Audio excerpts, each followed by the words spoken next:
आज मैं तुम्हारे लेके आया हूँ बोरुटो टू ब्लू वर्टेक्स का चैप्टर नंबर 1 फुल डिटेल के साथ, यानी पूरी कहानी में तुम्हें इसमें एक्सप्लेन करूंगा। और मैं तुम्हें पिछले चैप्टर का भी कैप दे दूंगा। पिछले चैप्टर में 3 इंपॉर्टेंट इवेंट हुए थे। पहला, शारदा का मांगेको शारिंगन अनलॉक होना। दूसरा, सास्के का बोरुटो को बचाना।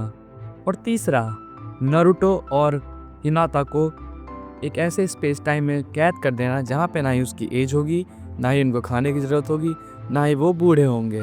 अगर तुम लोगों को नहीं पता क्या हुआ है तो मैं बताता हूँ। आइडा की ऐसी खतरनाक एबिलिटी के चक्कर में बोरुटो और कवाकी की जगह चेंज हो चुकी हैं, यानी नारुतो का बेटा बोरुटो नहीं, कवाकी उजुमाकी है। और अब मैं तुमको बताऊंगा Boruto two blue vortex chapter 1 के बारे में पूरी डिटेल दूंगा। तो आराम से फ़ोन को चार्ज कर लो, हेडफोन लगा लो, पॉपकॉर्न ले लो और बैठ के इंजॉय करो।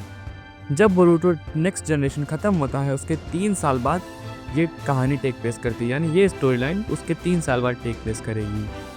पैनल की स्टार्टिंग होती है होकागे ऑफिस से, जहाँ पे शारदा, शिकामारू और कोनोहामारू 3 लोग होते हैं। जहाँ पे शारदा ये बताने की कोशिश कर रही होती है कि बोरुटो इनोसेंट है और उसने कुछ भी ऐसा नहीं किया।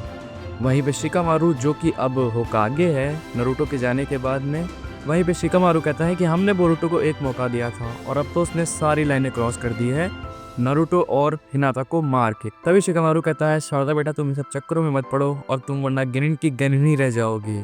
तभी शारदा एक बहुत ही बेहतरीन लाइन बोलती है, सुनो तुम। जब मेरे पापा यानी कि सास्के रोग निंजा बन गए थे, उनको बचाने के लिए नारुतो ही गया था और उन्होंने बहुत सारे क्राइम किए थे। तो क्या वो होकागे नहीं बने? मेरे रोल मॉडल नारुतो है, ना कि तुम। भाई शिकामारू की बेइज्जती हम तो नहीं सहते भाई, हम तो नहीं सहते। तभी पैनल चेंज होता है और हम लोग देखते हैं नारुतो और हिनाता को एक स्पेस टाइम में बंद है, जहाँ पे बहुत सारे क्यूब्स हैं जो कि कवाकी उन्हें वहाँ छोड़ गया था और कवाकी उनको देख रहा होता है।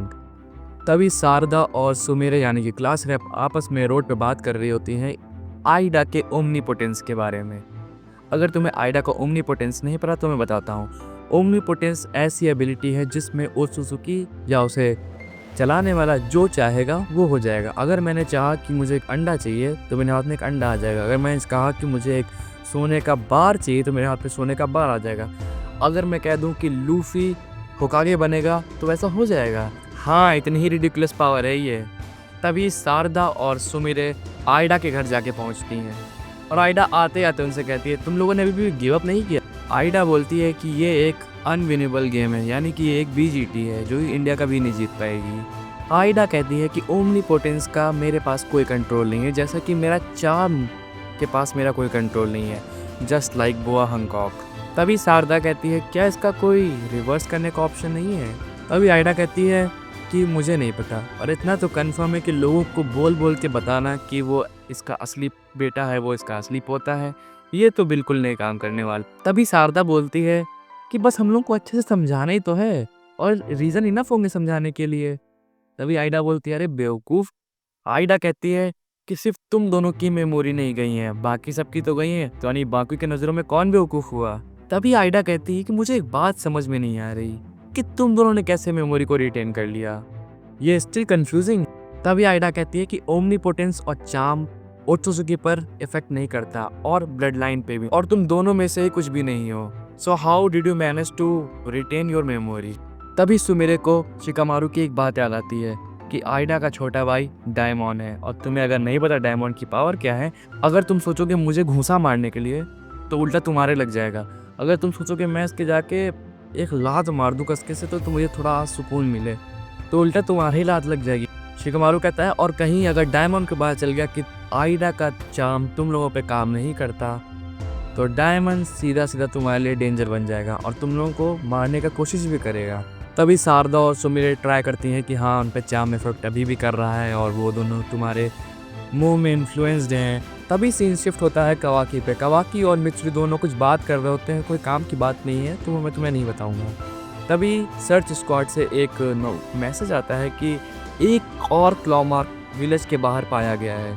तो कवाकी फॉरेन उसके पास जाता है अपनी ओत्सुजुकी की एबिलिटी यूज़ करके, यानी कि उड़ के जाता है। तभी सीन शिफ्ट होता है हिमावारी पे। हिमावारी और इनुशिकाचो आपस में कोई कॉम्बैट प्रैक्टिस कर रहे होते हैं और वहीं पे शिकाडाई पूछता है कि तुम्हें स्ट्रॉन्ग क्यों होना है हिमावारी? हिमावारी थोड़ा हेजिटेट करके बोलती है कि मुझे कोई स्ट्रॉन्ग नहीं होना, पर मुझे हेल्प करनी है बोरुटो की। क्या?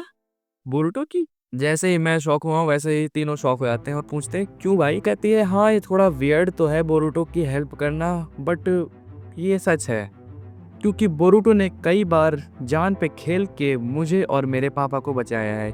यानी कि वो कवाकी की बात कर रही है जब उसने एक बार बचाया था। याद करो पैनल वाला जहाँ पे डेल्टा होती है, तभी पैनल चेंज होता है और हम लोग देखते हैं कवाकी को जो कि क्लॉ मार्क को श्रिंक कर रहा होता है।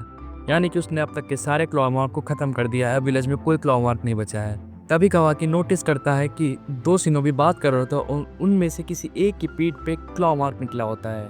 कवाकी फटाफट जाता है और पूरे विलेज में इन्फॉर्म करने के लिए कहता है कि जिन जिन के बॉडी पे क्लॉ मार्क निकला हो वो मेरे पास आए, मैं उन्हें श्रिंक कर दूंगा। जैसे ही ये खबर पूरे विलेज में पहुंचती है लोग आपस में अफरा तफरी मच जाती है कि अरे शिट किसकी बॉडी पे क्लॉ मार्क निकल आया। तभी हम लोग देखते हैं मार्केट में एक किसी बॉडी पे क्लॉ मार्क से क्लॉग्रिम निकल रहा है। क्लॉग्रिम्स ने आतंक मचाना चालू ही किया होता है जब तक कवाकी हीरो की स्टाइल में आता है, 2-4 घुसंड मारता है। शारदा भी 2-4 घूसे उसे मारती है, अपनी मांगे को शारिंगन को फ्लेक्स करती है थोड़ा बहुत। अभी हम लोग देखते हैं कि एक क्लॉग्रिम से दूसरा क्लॉग्रिम निकल रहा है और उससे एक और क्लॉग्रिम निकल रहा है और उससे एक और क्लॉग्रिम निकल रहा है और वो क्लॉग्रिम कहता है कि तुम 3 लोगों को और बोलो और वो कहता है और तुम 3 लोगों को बोलो और पूरा जय हो का सीन बना दो। तभी एक क्लॉग्रिम के ऊपर से निकलता है कोड जो कि कहता है nice to meet you Uchiha Sarada. Sarada कहती तुम यहाँ क्या करने आए हो? कोड कहता है मैं यहाँ पे बोरुटो को देखने आया हूँ, बोरुटो से मिलने आया हूँ। शारदा कहती है बोरुटो? उसे कहते 3 साल हो गए, पहले आना चाहिए था ना। कोड कहता है हाँ मुझे पता है 3 साल हो गए हैं और 2 साल मैंने खुद उसका पीछा किया पर अब मैं बोर हो चुका हूँ। मुझे एकदम से याद आया कि अरे हाँ बोरुटो के कुछ दोस्त भी तो हैं जिनकी वो परवाह करता है, तो क्यों ना मैं उनके पास डायरेक्ट जाता हूँ, फिर वो मेरे पास खुद आ जाएगा। तभी वो शारदा से कहता है शारदा तुम तैयार हो जाओ चिल्लाने के लिए। तभी सीन शिफ्ट होता है, यानी कि पलक झपकते ही बोरुटो लिटरली उसके मुंह पे पैर रख के खड़ा होता है। तुम खुद देखो, मतलब one of the coolest scene है भाई अब तक का। और बोरुटो बोलता है कैसी सड़ी हुई बातें करते हो तुम लड़कियों के सामने।